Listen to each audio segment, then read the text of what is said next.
everybody, I am Nancy Narang and welcome to another exciting episode of the Showstoppers.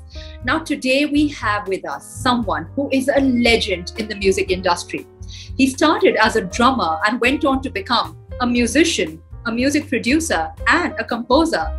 I welcome with a drum roll, Mr. Ranjit Barot. Welcome to the show, sir. Hi, Nancy. Thank you for inviting me. Thanks. So as I will honestly admit, I am so overwhelmed right now and so awestruck while, this entire preparation was going on. I stumbled upon hundreds of videos of you performing and I was spellbound. The way you do your craft is magic. You're very kind.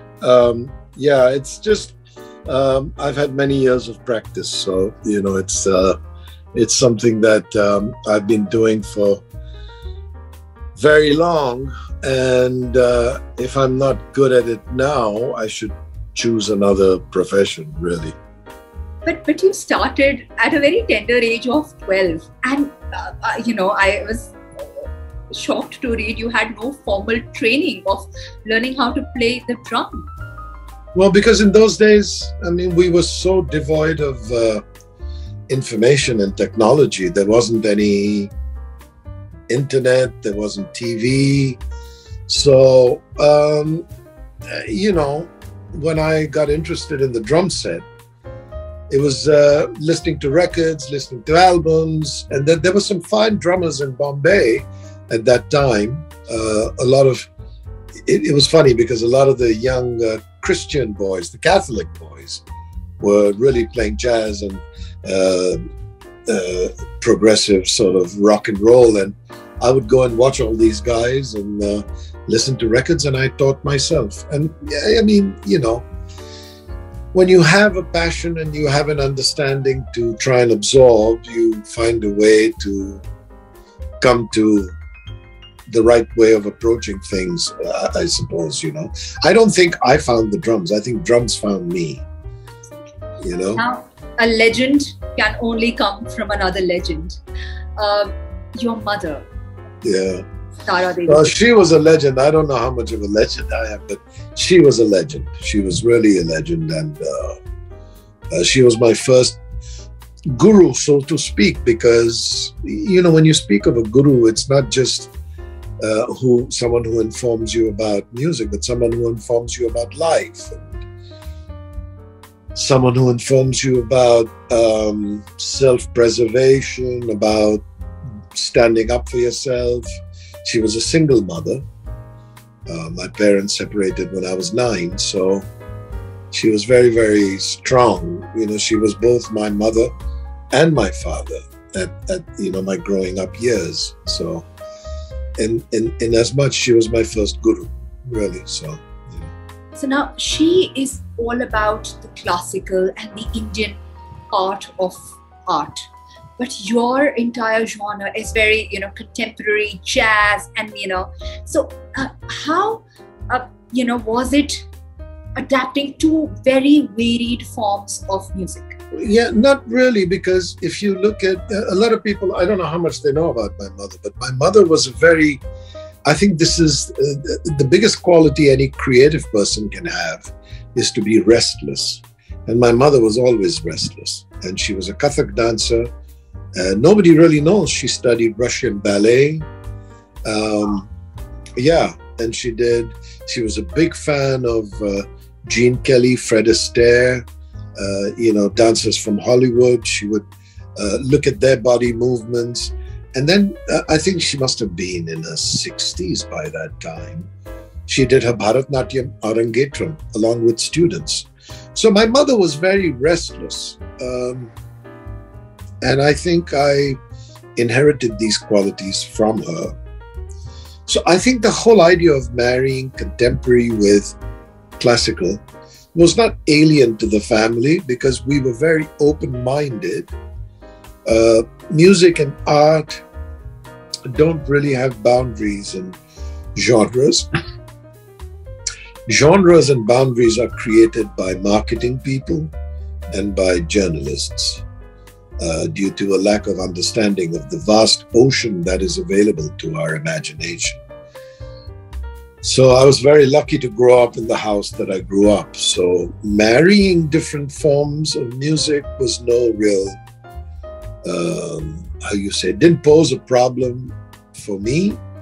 And she never judged me for being a sort of mixologist of music. She never really. So for you, it must have been just art transcending, various sounds, frontier sounds, boundaries, sounds, languages, anything. Yeah. It's listen, you must understand that even you do what you do because you love to do what you do. And the only reason we need to get paid to do what we do is because we got to survive, we got to feed a family, whatever, live in the real world. But the act of doing something is not because you can, it's because you have no choice. We are who we are because, frankly, any other sort of life is unacceptable. So, art is everything. And art is life. And life is to be eaten and consumed. This is a beautiful life. And all we artists do is express ourselves through the medium that is available to us. That's it. It's very simple. Dancers, painters, writers, musicians, we live life and then we have an opinion. And then we share our opinion through the work we do. So do you feel that music is also cathartic in the sense, do you feel, as you just very aptly said, it's a means of self-expression? How much do you feel music has contributed in helping you sail through the ups and downs of your life? And it's very relevant today because we're going through very turbulent times since the last 2 years. The world is fighting a pandemic and are very... Yeah. I think without music, music saved me. So I think without music, I could survive, but it would be very, very hard. It would be against my will and against my wishes. I think somehow becoming a father and, getting married to my wife and becoming a father gave me a different perspective on life. I found that my family is as important to me as music, if not more important, actually, in some respects. But yes, music, you could lock me up in a jail and with my imagination, I would pass time easily. So you started your career, and in the 80s you worked with biggies like R.D. Burman ji, like Lakshmikant Pyarelal ji. Yeah. How was that experience? Oh, fantastic! Because they were all, it was a lot braver. The music, we talk about technology and we talk about how refined music has become. And I'm all for those things, but there was a certain amount of innocence and bravery at that time. And I got to witness that. And not just innocence and bravery, but for instance, Pyarelal ji. I mean, for me, I think he's a genius. I think he's really, really something. And I had a seat at the table. I was not just a hired musician. I was very fortunate that they saw something in me that went beyond being a commissioned musician. And they invited me to sit at the table and talk about arrangements and talk about the direction of what the music would take. And in one sense, it was really, really gratifying, but it was also something that I think set me up for how I would approach music and things in the future, because they taught me that this means everything. You got to put your life on the line. If you don't do that, then it doesn't have the force and the will and the power that it should have. Now, these are things that are not in any school book, and they're not in any music school book because they don't talk about facility, and they don't talk about, today you can open YouTube and learn. I learned cooking in the pandemic through YouTube. No, I'm serious. I'm a very good cook now. I'm a very good chef. I cook for my family every day, and I learned this through YouTube. You can learn anything through YouTube, but what you can't learn is the right spirit and that you need a mentor, So I had many great mentors in my life that showed me the way. So from there to now being the musical director for A.R. Rahman sir's live concerts all across the globe. Now, I know you said that music has no boundaries, but the eras are very different then and now. A lot has changed. So how has this experience been? Let's put it like this. A lot has changed. Yeah. But you're still talking to me, right? So I don't think we have to work very hard at staying relevant. I think you just keep doing what you're doing and keep doing it well. And I think if you are an honest artist, you will grow with the times. I take a lot of information from young people. I have a lot of young kids in the band. My daughter is 26. She's a singer. She shows me music. She shares music with me that she likes. So I'm very much in touch with what's going on. You teaching her and she teaching you. Yeah, it's more like sharing. And so I think the biggest mistake any artist can make is, we're seniors and we're too good for what's going on now. I think that's the death of art. I think if you're not in touch with the youth, I think you will lose and miss something very valuable. There's something to be said about them. Listen, we're intelligent people. We can filter out the stuff that doesn't hold value for us, but there's a lot of stuff out there that young kids are doing that appeal to me, and I'm drawn to it. And I don't have an ego the size of Mars that I'm going to say, wow, this is beneath me. Then you're not a real artist. I think artists, we feed off each other, and age and hierarchy have no place in creating good art. I don't think that's a healthy place to be, where you remove yourself from things because you think you're too good for it. No, there is only one hero, the art you're creating. You are just a servant. And if you're a servant, then stay a servant. That's it. It's amazing how the humility you have being at the place you are, and I think that's very heartwarming. And I love how you feel that it's important to keep evolving and learning. And as you said, oh yeah, change is the only constant. That's the only thing that's constant, change. And we have to be ready for change. Who knew we were going to have the pandemic? We didn't know. And I think the people that have been hit hardest by the pandemic, mentally, not physically, are the people that just couldn't evolve. Because what has the pandemic shown us? It's shown us you can't go outside, you can't socialize. So you have to be happy with yourself. If you're not happy with yourself and your family, then the pandemic will destroy you, But if you feel that you and the family that you're with, that you're in good company, hey, what is it? It doesn't mean anything,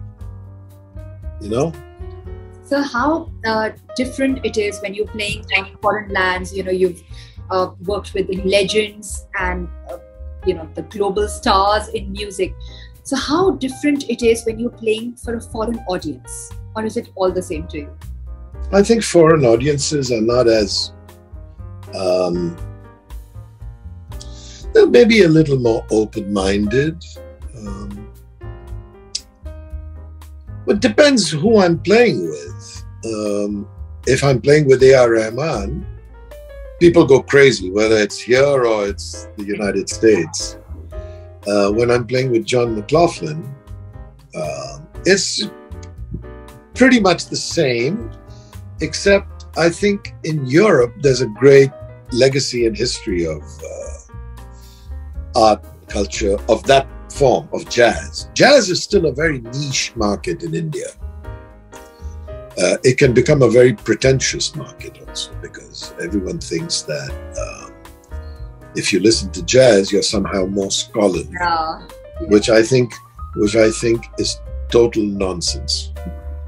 Yeah. So just makes you look very upmarket, very, Yeah, it's all, cognac and cigar, and we're gonna go out and do jazz. No.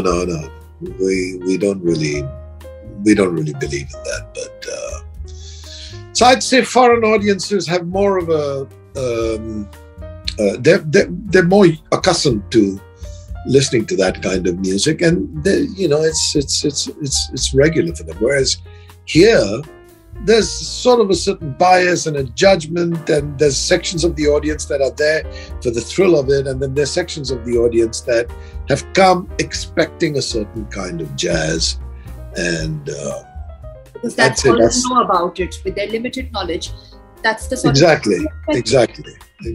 So that's the only difference, I'd say. Yeah. And is it a very proud moment, because you're representing the country? So when you go there, you're like the Indian drummer. Absolutely. And I play with John McLaughlin, and he's played with some of the greatest drummers who are my heroes. And for me to be in that situation is very, very special. And I represent my country. I represent this culture. And I play a foreign instrument, but I play it with the DNA of being Indian, and that's what he loves. And I'm very, very fortunate for that. Yeah. Tell us something about your band. Depends which band, because I have a couple of things going on. So I've got, if I have to talk on the Indian pop front, I've got a project that's going to be released very soon, which is features me as a singer and composer, with people like Kailash Kher, Shan, Jonita Gandhi, Javed Ali. So that's something that's going to release very soon. I have a jazz trio in France with some friends that I perform with.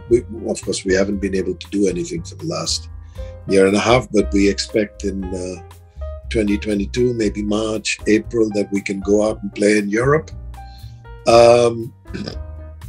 And these are the two projects I'm really invested in. And the other thing is with John McLaughlin, we have tours next year. And A.R. Rahman, I'm hoping that summer of 2022, we may be able to go to the United States. That's predominantly what I'm mostly involved in. Yeah. So you've been there, done that, been at the, seen the greatest heights, played in every part of the world. What next? I really, I'm at a point in my life now where I want to write big works. I want to write the symphony of my life. I want to write something really, a sort of magnum opus, really. Non-commissioned. It doesn't pander to anyone's tastes except me. I'm in a position now where I can embark on such a journey.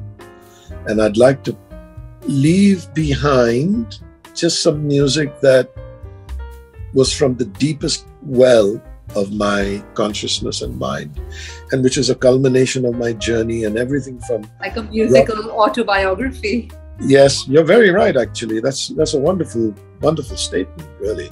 I never thought about it like that, but I have to say that's I may use that line somewhere. But it is a musical autobiography. You're most correct in that, because it's been a fabulous journey. It really has been. I never expected my life to be like this. I only did 10 standard. I dropped out of college. I didn't want to do college. I had started playing drums. I had no idea where my life would go, but I don't know if this is correct or not. But I think, without knowing, I think I I was at the mercy of the universe very early in my life. And I think I silently surrendered. I didn't know this till much later. And I think because of that act of surrendering, I have been protected. I have been looked after, and I've been taken care of by family, by friends, by compatriots, by well-wishers, by all sorts of people. I wouldn't change a thing in my life. Yeah, that's pretty much it. It has been so amazing talking to you. I wish we didn't have a ticker running. And it's my pleasure. My pleasure, Nancy. Thank you for talking with me, and you're wonderful to talk to, and I wish you much luck in all the other endeavors that you embark upon. So, sir, this episode would not be complete until we hear you hum. Please. Okay, I'll do a little rhythmic thing for you. Yeah? Is that okay? Absolutely. 1, 2, 3, 4. Takata takadimi tadigena da. Dum tadigena takata takadimi tadigena da. Dum tadigena da. Dum tadigena takata takadimi tadigena da. Dum tadigena da. Dum tadigena da. Dum tadigena da. Wonderful. Lovely. Thank you, Nancy. Thank you so much. It's such a wonderful honor having to chat with you. Oh, it's my pleasure. And we wish my you pleasure entirely. Your future endeavors. Thank you, sir. God bless you. Thank you. Hi, I'm Ranjit Barot. I'd really like to thank the Professional Times and especially Nancy Narang for engaging me in what I think was a wonderful, wonderful conversation. I got to express a lot of things that I actually haven't thought about for a while. And Nancy also came up with a very interesting approach to my magnum opus as a musical autobiography, which I plan to steal and use. So I wish a lot of luck, good luck, and God bless.